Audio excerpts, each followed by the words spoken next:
Hi there, and we've got some fun in store for you with this point slope form practice set. Please like and subscribe for more math help and drop me a question or a comment below and let me know what you think of this video. As always, pause the video to work these problems on your own and then come back to check your work.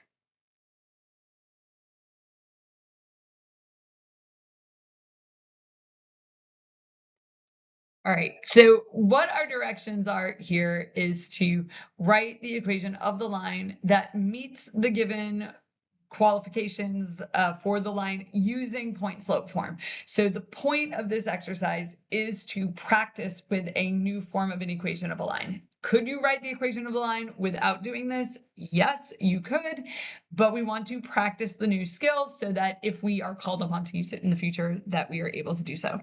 So it really should be mostly one step, give or take some adjustments for some signs.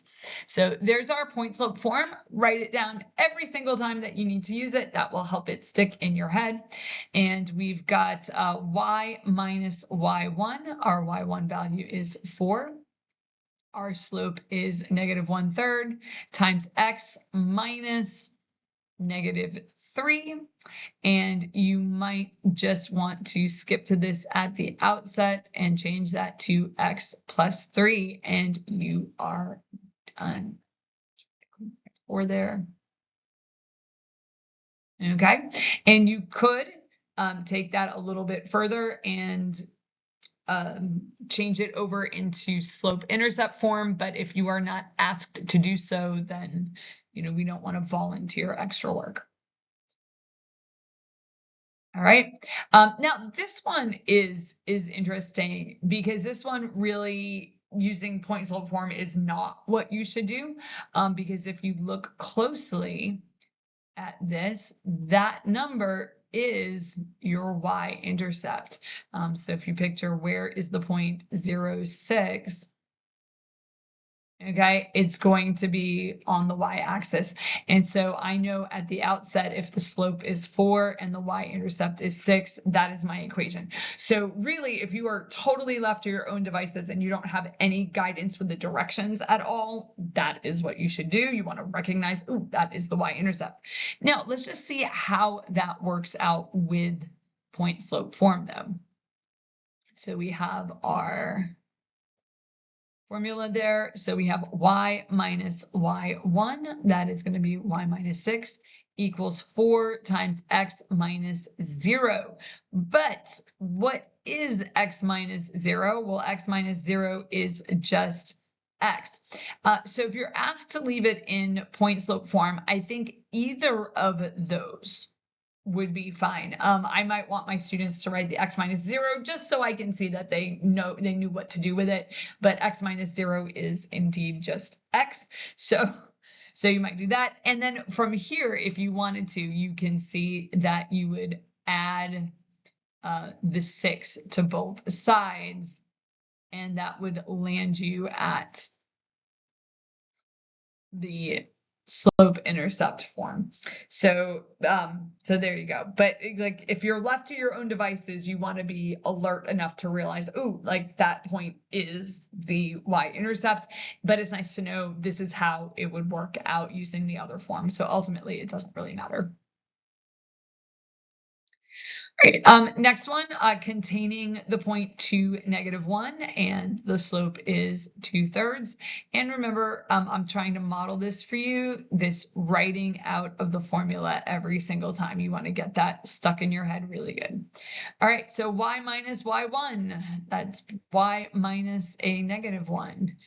And we have a slope of 2/3 and x minus 2, and do not leave it as minus a negative. That should be written as a plus. And if you've done this enough times, if you were to watch me doing this on my own, I would immediately skip to that because I have seen minus a negative, minus a negative, minus a negative so many times in my life. I just go straight to the plus.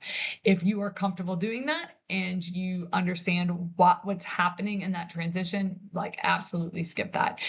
If you're not really comfortable with it, or you tend to make some mistakes and you end up saying like y minus 1 instead of y plus 1, you want to take it slower. okay, and make yourself write the y minus, and then the negative, again, noticing that one of these minus signs is in the formula, the other minus sign is coming in on the number, okay? That's why there's two of them there.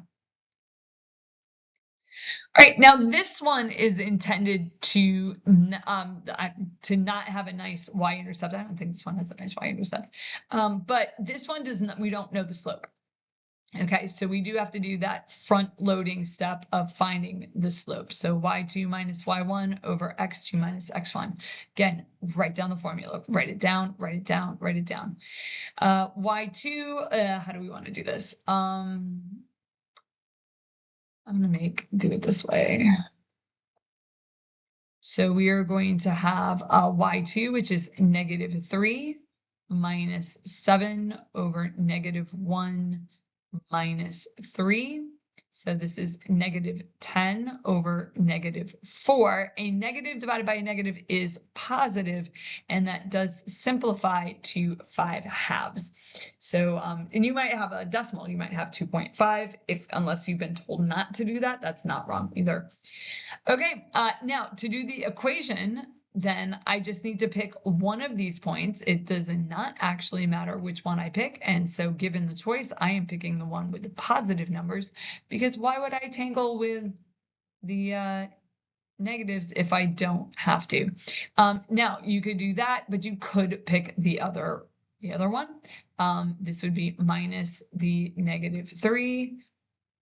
I have no idea why I put a plus sign there. So let's go ahead and get rid of that. Equals 5 halves, and this would be x minus negative 1, which would be y plus 3 equals 5 halves, x plus 1.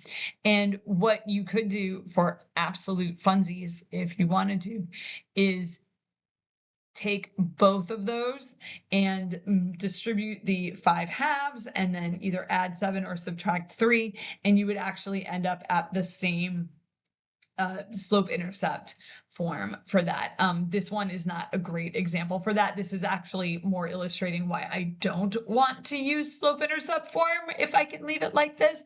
But both of those answers would be correct. Hopefully any computer program grading you would accept either one as a correct answer, and they would both come out to the same slope intercept form if you had done it, if you decided to carry that out. Right, now the last problem in this problem set is to write the equation of the line containing 4, 3 with a slope of negative 3/4. That's supposed to be a negative 3/4. That looks kind of weird. So if you need to pause the video and like fix your work at that, like that, I don't know if it looked like that in the original, but looks super weird there. In all three forms. So that would be point slope, slope intercept, and standard form. So as we've established, point slope form is probably the most convenient for writing the equation because we don't have to go through that extra step. So we have y minus y1, so that'll be y minus 3. And the slope is negative 3/4. And this will be x minus 4. So there's our first one. Now you could go and reboot the work and like do the, I'm going to borrow a point and all that, but you can actually just work with what you've got here. So to get the next form, I'm just going to copy this over. We are going to distribute the negative 3/4. So we'll have y minus 3 equals negative 3/4 x.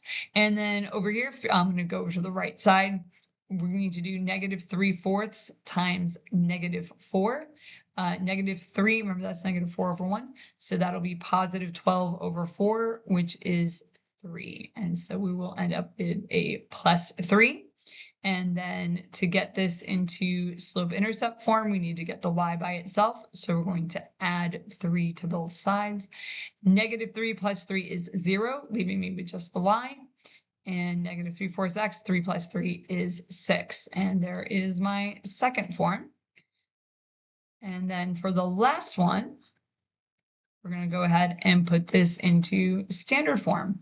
So I'm going to start by clearing the fraction out by multiplying by 4. Remember, you don't want to multiply just one thing by 4. You got to multiply everything by 4. So we will end up with 4y equals negative 3x plus 24.